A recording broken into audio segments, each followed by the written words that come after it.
কৃষি এগ্রো নার্সারির পক্ষ থেকে স্বাগতম। তো আমার হাতে দেখতে পাচ্ছেন বাড়িটু জাতের লম্বা পটলের চারা। চারাগুলি দেখেন কি সুন্দর সতেজ চারা।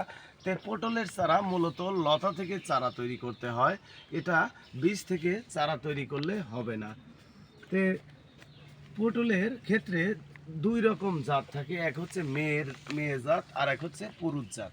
পুরুষ জাতের আপনার শুধু ফুল হবে, মেয়ে জাতের শুধু পটল নেই, শুধু পটল আসবে। তো ভিউয়ার্স, আপনারা যে পটল চাষাবাদ করবেন মূলত উঁচু জমিতে, নিচু জমিতে আপনারা চাষাবাদ করবেন না। তো আমরা বাড়িটু জাতের লম্বা পটলের চারা দেশি আলমডাঙ্গা, এই যে আমার সামনে যেগুলি দেখতে পাচ্ছেন এগুলো মূলত বাড়িটু জাতের পটলের চারা।